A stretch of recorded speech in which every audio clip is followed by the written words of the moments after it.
যে বাড়ির থেকে আমাকে তাড়িয়ে দিলি, ওই বাড়ি তো?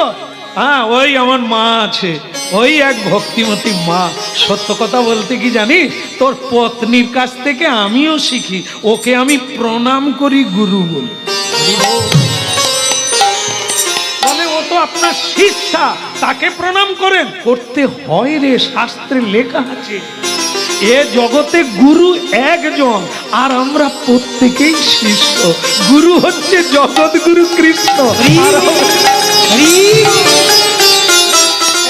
এখানে যারা এসেছেন প্রত্যেকের কাছে কিছু না কিছু আছে শিক্ষার বিষয়। আমি গুরু হয়ে গেলাম আর সব গেছে লন্ডভন্ড না, সবার কাছ থেকে শিক্ষার বিষয়। তা তোর স্ত্রী এত ভক্তিমতী, আমি ওর কথাই ভাবি আর ওকে মনে মনে আমি প্রণাম জানাই। কি করে এগিয়ে গেল মেয়েটা, আর তোমাকেও পর্যন্ত এই পথে তাহলে দেখেছো, ওই তো গুরুর কাজ করছে, আমি পারি না, ওই গুরুর কাজ করলো, তোমাকে পর্যন্ত লোহাকে সোনা বানিয়ে দিল। বলে গুরুদেব আপনি ঠিকই বলেছেন, ওর মধ্যে এক অমোঘ শক্তি আছে। জানেন আমি ওকে কথা দিয়েছি, কথার খেলাপ করতে পারি না। আমি কথা দিয়েছি ও যা বলবে তাই, ওর কথাতেই আমি আপনার কাছে। বলে হয়ে গেছে কাজ। জোর করে পাগলাকে ঔষধ খাওয়ানো নয়। হরিনাম শোনো, ভাগবত পড়ো, গীতা পড়ো, জীবন দেখো, অভিজ্ঞতা করো, ভালো লাগলে এসো, না হলে ভুলো। ধর্ম, কৃষ্ণ কথা এগুলো কাউকে জোর করে চাপানো না। একটাই অনুরোধ আমরা করি, সেটা হচ্ছে একটু পড়ুন, আপনি বুঝতে পারবেন জীবনটা কি। শুনুন, আপনি জানতে পারবেন জীবন। বাকিটা কি করবেন ও সিদ্ধান্ত আপনি নেবেন। আমরা হাজার হাজার মানুষ এক এক হরিবাসরে 20 থেকে 25,000 গতকাল করে এলাম। 25,000 ভক্ত, ভাবুন, কোনো খাবার ব্যবস্থা নাই, বাড়ির থেকে মুড়ি বেঁধে নিয়ে হরিনাম শুনতে আসছে। একটা দল নয়, পর পর দিন রাত্রি কীর্তন হচ্ছে, দিন রাত্রি মানুষ করছে। খোঁজ নিয়ে দেখুন, চাকরি বন্ধ করে হরিনাম শুনতে এসেছে, ব্যবসা বন্ধ করে হরিনাম শুনতে এসেছেন। এ ধারণা যতক্ষণ না হবে, অঙ্গদের মতো কি গুরু গৃহে যাবে? জোর করে টানলেও হবে না। এই যে এত কথা বলছি, কয়েক ঘন্টা হয়ে গেল বকে যাচ্ছি, ভেতরে যে কি চলছে, কষ্ট হচ্ছে বোঝানো। কেন না, চেষ্টা করছি আপনারা যদি একটু বুঝতে পারেন না আমার জীবন। কিন্তু হবে না, এ বুঝালে যদি মানুষ বুঝে নিত, তাহলে তো আমি হাজার হাজার মানুষ প্রতিদিন পাচ্ছি, বুঝিয়ে দিতাম আর মাছের গম বেরিয়ে যেত। হবেনি গো। 1 লক্ষ মানুষ হরিনাম শুনলে তার মধ্যে একজন হবে। কোটিকে গুটি, একজন না একজন আজকের হরিনাম তার কাছে যাচ্ছে, সে ভেতরে নিচ্ছে বলেই আজকে যেখানে যেখানে হরিনাম গাইতে যাচ্ছি জায়গা কুলোচ্ছে না, ভক্ত বসার জায়গা পাচ্ছে না, এত ভক্ত হরিনাম শুনতে। তবে সেটা একটা দৌলত আছে, মাধ্যম আছে, সেটা হচ্ছে মোবাইল। এই মোবাইলকে মাধ্যম করে এত ভক্ত বাড়ছে, হ্যাঁ, তারা দলে দলে ছুটে আসছে। মোবাইল শুনে অনেক এগিয়েছি, আপনাকে চাক্ষুষ দেখার জন্য এটা আজকে বহু মানুষ আসছে। এটা ভালো। লোকে বলছে মোবাইল জীবন ক্ষতি করে দিচ্ছে, তেমন আবার উল্টো দিকে মানুষের জীবন ফিরিয়ে শুয়ে শুয়ে হরিনাম শুনে, কাজ করতে করতে হরিনাম শোনার সৌভাগ্য হয়েছে। যাই হোক, এটি আমার জীবনের অভিজ্ঞতা যে মানুষ শুনলে অন্তত 1 লক্ষ মানুষের মধ্যে একজন মানুষ গোবিন্দ চরণে আসবে। বলো রাধা মাধব কি। এখন ওদিকের হলো কি, ওই কার কথা বলছিল, আপনাদের শুরুতে একটা কথা বলেছিলাম, একটা ইঞ্জিন বোর্ড আর একটা যেন গাধাবো, মানে ওই তার ইঞ্জিন নাই। মনে করুন স্বামীর ইঞ্জিন নাই, কেমন পত্নীর ইঞ্জিন, তার চৈতন্য হয়েছে, গোবিন্দ চরণে আছে, কিন্তু স্ত্রীর সঙ্গে যদি যুক্ত হয়ে যায়, যাবে না? একসঙ্গে যাবে না? এই তো হয়ে গেল। এই তো আপনারা ইঞ্জিন বোর্ড, আমি হলাম গাধা বোর্ড। কি একদম সত্য, যতই বলি বক বক করলে যদি হয়ে যেতাম ভক্ত, তাহলে তো অনেক আগে হতো। যারা শোনে তারাই ভক্ত। আমি তো প্রতিদিন পেশায় বকে যাব, কিন্তু আপনারা শুনে সিদ্ধান্ত নিচ্ছেন গোবিন্দ চরণে। ধন্যবাদ। আমি হচ্ছে ওই পিয়ন আর কি, যার নামে চিঠি কেবল পৌঁছে দেওয়া। টাকা থাকলেও তাকে দিয়ে দিতে হবে, কাঁধে থাকবে খেতে পাবো, কেমন? আমার কাজ তাই। মহাপ্রভুর বাণী নিয়েছি, আপনাদের পৌঁছে দেওয়াই আমার কাজ, আমার পাওনা কিছু। হৃদয় গৌর বলো রাধা মাধব কি। গুরুদেব, তাহলে আপনাকে আমার বাড়ি যেতে হবে? যেতে হবে না, আজকেই যাবো। চল, একবারে তোমার সঙ্গেই যাই, চলো চলো। সেই শিষ্য তো মানে একবারে গদগদ ভাব। হ্যাঁ গুরুদেব, আপনি ক্ষমা করে দিয়েছেন, তোর অপরাধী নেই না তো ক্ষমা কি? আমার গুরু জীবনে আমি কত দেখলাম, কত গালাগালি করলো। নিতাই জগৎগুরুকে ভাঁড় দিয়ে, কিসের ভাঁড় যেন, দুধের ভাঁড় না কিছু, হায় সর্বনাশ, কাকে মারলো? নিতাই চাঁদ। নিতাই চাঁদ কি করেছিল? তাদেরকে হরি বল বলাতে চেয়েছিল, তাদেরকে সুপথে টানতে চেয়েছিল। তারা তাকে কি দিল?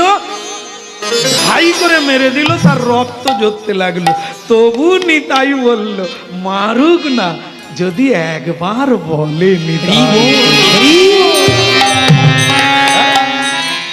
আজও সেই মাধাই তলা, যে মাধাই নিতাইকে মেরেছিল, কাটুয়াতে যাবেন মাধাই তলা, যেখানে মাধাই খুব অনুশোচনায় হরিনাম করেছিলেন, তপস্যা করেছিলেন। এই মারার পর মহাপ্রভু তাকে কৃপা করেছিলেন, কিন্তু সে মন থেকে শান্তি পায় না যে আমি যে অন্যায় করেছি ক্ষমা হয়। তাই সে আলাদা করে ওই গঙ্গার তীরে বসে দিন রাত্রি কীর্তন করতেন, চিৎকার করে কাঁদতেন। আর যারা গঙ্গার ঘাটে যেত, বাচ্চা ছেলে মেয়ে সবার পায়ে ধরে কাঁদতো বালকের মতো। কেন কাঁদতো? আমি কোনো না কোনো জন্মে আপনাদের কাছেও অপরাধ করেছি, আপনারা আমাকে ক্ষমা করুন। এই হচ্ছে হরিনামের মহিমা। আজও দেখুন, যদি না হতো তাহলে এই যে সময়ে মানুষ লেখাপড়া করে বিজ্ঞানের যুগে চাঁদে চলে যাচ্ছে, সে সময়েও হরিনামে বিপুল সারা। আমরা তো মানে কি বলবো, কি এমন জানি, কিছুই জানি না মহাপ্রভুর কৃপায়। তাই মানুষ চেয়ে পায় না, তারিখ পায় না, এত মানুষ চাইছে। এর দ্বারা কি বুঝি? আমার মহিমা নয়, হরি নামের মহিমা মানুষ বুঝতে পেরেছে, তাই হরি নাম শুনি। এবারও ভালো লাগে। তাই ভক্তমণ্ডলী মায়েরা, আজকে দেখুন মানে লোহা সোনাতে পরিণত হয়ে গেল। অঙ্গদ কি করছে? গুরুদেবকে নিয়ে বাড়িতে পৌঁছে গেল, আর তার পত্নী আগে থেকেই পুষ্পবৃষ্টি উলুধ্বনি করতে লাগলো গুরুদেব।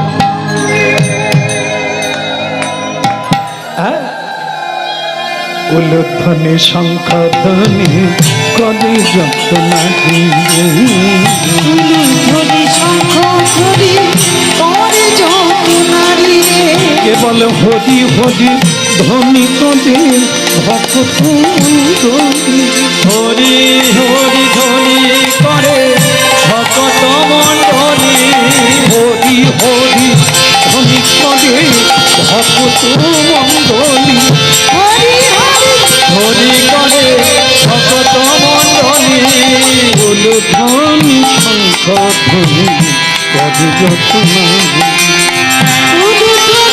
শঙ্খধ্বনি করে যন্ত্রণা, চোখের জল দিয়ে আজ নয়নের জল দিয়ে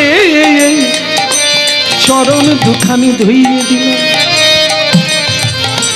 গুরুদেব বললেন, বেটা আজ শুভদিন, মন যেদিন সুন্দর থাকবে, সাধু যেদিন বাড়িতে আসবে, সেই দিনই সবচাইতে ভালো দিন।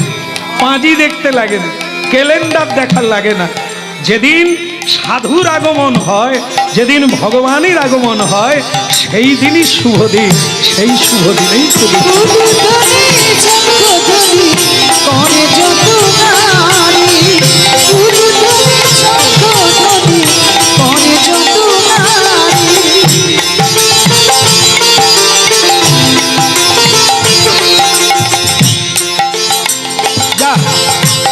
আজকে তোদের একসঙ্গে দীক্ষা দেব। হ্যাঁ, যা স্নান সেরে আয়। অঙ্গদ বলছে, গুরুদেব আপনি দীক্ষা দেবেন? মাটি তৈরি হয়ে গেছে, বীজ লাগালে আর অসুবিধে হবে। দে দে না না দে দে না না দে না না না।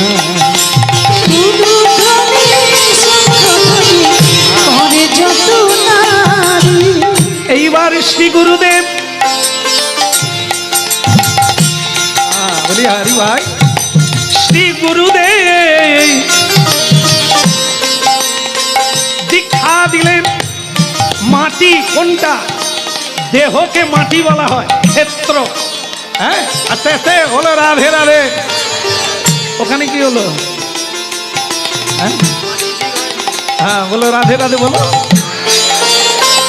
আর কষ্ট দেবনি মা, আর 1 মিনিট আছে।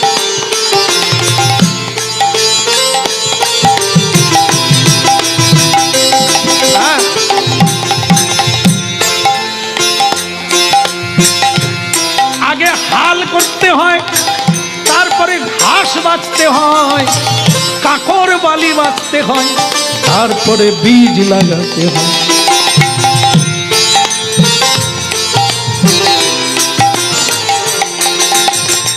অবিশ্বাস চলে যাবে, সন্দেহ চলে যাবে, মনের ময়লাও ধুয়ে যাবে।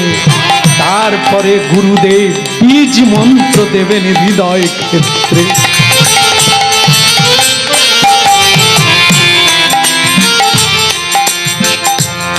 কিষান 6টা গপ খেজুরে, আলে বসে তামাক টানে। কিষান 6টা, কিষান মানে চাষি, 6টা মানে 6 জন। আমাদের শরীরের মধ্যে 6 জন চাষি আছে। কাম, ক্রোধ, লোভ, মোহ, মদ, মাশ্চর্য। কিষান 6টা গপ খেজুরে। গপ খেজুরে জানেন? জানেন না? বলবো না, ছেড়ে দেবো। হ্যাঁ, আরাম করে বসছি, বলো বলো রাধে রাধে। একজন কুড়ে লোকের কথা বলি। কুড়ে লোক বাজার করতে গেছে। এখন তো পাড়ায় পাড়ায়, এখন আর দেউলিয়া বাজার যেতে হবে না, সব জায়গায় সব কিছু পাওয়া যায়। তো সে যাচ্ছে, 2 হাতে বাজার করে ঘরে ফিরছে। জ্যৈষ্ঠ মাস, খেজুর গাছে খেজুর কুল পেকেছে। তার 2 হাতে বাজার, বাচ্চারা খেজুর কুল কুড়িয়ে খাচ্ছে। তার লোভ জেগেছে, খেজুর কুল খাবে। বাচ্চাদেরকে বলছে, তোরা 2টো কুল এনে আমাকে খাইয়ে দে না, আমার বড় স্বাদ জেগেছে। বাচ্চারা বলে, বুড়ো কি বল, তুমি কুড়িয়ে খেতে পারো না? সে তখন কুড়িয়ে লোক, তো সে বলছে, হাতে বাজার দেন না, খাইয়ে দেন না। সে তখন বলে, একটা কাজ করুন, আপনি যখন কুড়াতে পারবেন না, খেতে পারবেন না, তাহলে একটা কাজ করুন, ওই বাজার 2 হাতে থাক, আপনি খেজুর গাছের গোড়ায় শুয়ে পড়ুন। শুয়ে পড়ে হাঁ করে রাখবে, তাহলে খেজুর কুল যখন পড়বে একবারে সরাসরি ডাইরেক্ট, আপনাকে কুড়োতেও হবে না আর নুইতেও হবে না, কিচ্ছু না, চালু হয়ে যাবে খাওয়া। তাও তোদের বুদ্ধি খুব ভালো, বাস।